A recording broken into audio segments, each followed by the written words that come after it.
باتیں میڈیا میں ہم نے بھی دیکھی سنی، وہ کوشچن کر رہے ہیں کہ باوجود اس کے کہ ساری کانگریس پارٹی تیار نہیں تھی الائنس کے واسطے، اور اس میں انہوں نے ریفر کیا کہ ایون راہل جی بھی تیار نہیں تھے اور باقی لوگ سینٹرل لیڈرشپ بھی تیار نہیں تھی الائنس کے واسطے، تو یہ غلط الائنس ہوئی ہے.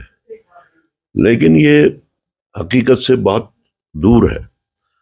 جس وقت بھی کوئی میٹنگ ہوئی اس وقت پارٹی کے لیڈرز نے اپنی رائے دی، اور most of the party leaders اس چیز کے پہ اتفاق تھا کہ الائنس نہیں ہونی چاہیے، اس میں کوئی شک نہیں ہے.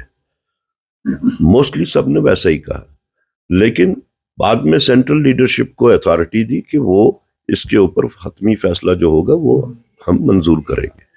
اور اسی سلسلے میں آپ کو بھی یاد ہوگا کہ کے سی وینو گوپال جی آئے تھے کھڑگے جی کے ساتھ اور راہل جی کے ساتھ، جب انہوں نے فاروق صاحب کے گھر گئے اور وہاں پہ ملاقات ہوئی، اور وہاں پہ وہ ڈکلیئر ہوا، اس کے بعد میں ڈکلیئر ہوا کہ الائنس ہوگی. کن حالات کے تحت ہوگی وہ الگ بات ہے، کیونکہ اس وقت انڈیا بلاک کے وہ حصے دار تھے اس وقت ایک لارجر انٹرسٹ کے تحت. اور سب سے بڑا کنسرن اس وقت یہ تھا کہ بی جے پی کو سرکار سازی سے کیسے دور رکھا جائے، جس میں الحمدللہ ہم لوگ کامیاب بھی ہو گئے، اور اس کی وجہ سے پھر نہیں ہو پائی، ان کی سرکار نہیں بنی. تو اب اگر کوئی بھی یہ بات کہتا ہے کہ الائنس غلط ہوئی ہے، یا ان کا مینشن کرتا ہے غلط بیانی میں کہ وہ لوگ تیار نہیں تھے، تو پھر یہ ان کے فیصلے کو، یعنی کانگریس پریزیڈنٹ کے فیصلے کو اور راہل جی کے فیصلے کو پھر وہ ایک حساب سے ڈیمین کرتے ہیں. یہ اس فیصلے کو انکار کرتے ہیں جو فیصلہ ان لوگوں نے کیا. تو مجھے نہیں خیال کہ اس چیز کو اتنی اہمیت دی جانی چاہیے جو یہ لوگ کہتے ہیں. وہ تو پبلک نے بھی پھر اس وقت ایکنالج کیا کہ اگر راہل جی یا کھڑگے جی ان کے گھر نہیں جاتے تو شاید ریزلٹس جو ہیں وہ دونوں پارٹیز کے لیے ڈیفرنٹ ہوتے، این سی کے لیے بھی اور کانگریس کے لیے بھی. تو ہماری نظر میں تو یہ ایک فرسٹریٹڈ لاٹ ہے، ڈیڈ ووڈ ہے، جن کی پوزیشنز نہیں رہیں اب. اور اس طریقے سے جو مگر قابل اعتراض بات یہ ہے جو لینگویج جو یوز ہو رہی ہے وہ ایسی لینگویج نہیں کرنی چاہیے، اور پارٹی کے ڈسپلن کے دائرے کے اندر بات کرنی چاہیے، پبلکلی نہیں کرنی چاہیے. اس کے اوپر تو اب پارٹی میں اگر اس بارے میں کوئی انیشیٹو ہوا تو وہ آپ کو پتہ چل جائے گا. جی ڈینٹ کیا ہے، وہ تو پیشن گوئی راہل گاندھی جی نے بہت پہلے سے کی تھی کہ ملک جو ہے وہ اکنامک حالات ایسے خراب ہوں گے کہ ہندوستانی جو ہم لوگ ہیں کو اس کا اندازہ بھی نہیں کر سکتے. اور یہ اسی کا نتیجہ ہے جو ہم دیکھ رہے ہیں. اور انہوں نے ابھی حال ہی میں پھر سے یہ بات کہی کہ اس سے بھی زیادہ حالات خراب ہونے والے ہیں آگے. لیکن مودی جی اپنی جفیاں پپیاں اور ٹافیاں بانٹنے سے ہی ان کو فرصت نہیں ہے، تو کیا کیا جائے. اس ملک کی بدقسمتی ہے یہ. سب سے پہلے جو ایک آسٹیریٹی میجرز جو انہوں نے اعلان کیے وہ بذات خود ایک مذاق بن گیا ہے.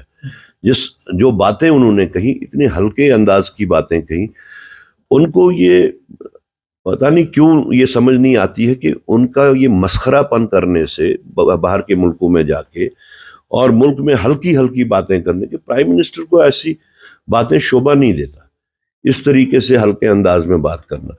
رہا سوال روپے کی قیمت کے گھٹنے کا، تو وہ تو پہلے سے ہی اس کی نشاندہی راہل گاندھی جی نے کہی تھی. یہاں پہ اکنامک ڈپریشن اتنا زیادہ ہوگا کہ ہم لوگ اندازہ بھی نہیں کر سکتے. چاہے وہ اب سامنے آ رہا ہے پیٹرول کا ڈیزل کی قیمتوں کی وجہ سے، یا کھان پان کے جتنی بھی چیزیں ہیں. نیچرلی جس وقت پیٹرول ڈیزل کا، جس وقت ٹرانسپورٹیشن کا کاسٹ جو ہے وہ بڑھ جاتا ہے تو سب کے اوپر بڑھ جاتا ہے. لیکن راہل جی نے اس چیز کی پہلے سے نشاندہی کی تھی، اور آج 2-3 دن پہلے پھر سے انہوں نے کہا اتنا ہی نہیں ہے، اس سے بھی آگے حالات خراب ہونے والے ہیں. بدقسمتی کی بات یہ ہے کہ جو لوگ اس وقت ہیڈل آف افیئرس ہیں، چاہے پرائم منسٹر ہیں چاہے ہوم منسٹر ہیں، وہ اکنامکس کی جو رموز ہیں ان رموز کو وہ سمجھتے نہیں ہیں، اور شاید اپنی ہی دھن میں وہ سمجھتے ہیں کہ یہ کوئی چھوٹی سی اسٹیٹ چلانی ہے یا میونسپلٹی چلانی ہے، ملک چلانا بہت بڑی بات ہے۔ دیکھیے ہمارا سٹینڈ تو بالکل کلیئر ہے۔ میں جموں میں تھا اور میں نے اپنی ٹیم وہاں بھیجی اس جگہ پہ، وہاں پہ پتہ چلا کہ اسی وقت فارسٹ منسٹر صاحب بھی وہاں پہ تھے، اور انہوں نے برملا طریقے سے اس بات کا اظہار کیا کہ یہ فارسٹ لینڈ نہیں ہے، اور جس انداز سے وہاں پہ ہوا، یا تو اسٹیٹ لینڈ ہے یا فارسٹ لینڈ ہے۔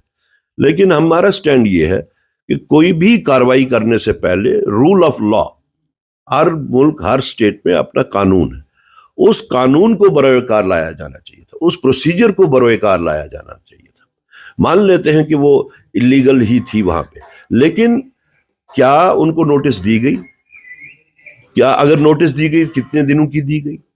کیا اس وقت جس وقت 40 سال 50 سال پہلے وہ بنائی گئی تھی، اس وقت کیوں ڈپارٹمنٹ خاموش رہا؟ سوالیہ اس میں بہت اٹھتے ہیں کہ ہم تو یہ سمجھتے ہیں کہ جموں کشمیر کے لوگ مختلف انداز میں دو ایڈمنسٹریشنز کے درمیان میں پیس رہے ہیں۔ ابھی تک یہ کلیئرٹی نہیں ہو رہی ہے کہ ڈیمولیشن کا حکم جو ہے وہ کس نے دیا، کیونکہ فارسٹ منسٹر کے یہ کہنے کے بعد کہ یہ فارسٹ لینڈ نہیں ہے، اس کا مطلب کہ فارسٹ نے نہیں کیا، تو پھر کس نے کیا؟ پولیس کیسے وہاں پہ پہنچی؟ کون لوگ تھے جو اس پولیس کنٹینجنٹ کو لیڈ کر رہے تھے، اور کس کے آرڈرز تھے؟ وہ تو ابھی تک وہ لوگ یا تو چھپا رہے ہیں اب اس کے بعد میں۔ تو ہم نے تو سرکار سے ڈیمانڈ کی ہے کہ ایک تو ان کو ریہیبلیٹیٹ کیا جائے، اور جو ان کا نقصان ہے اس کی بھرپائی ہونی چاہیے۔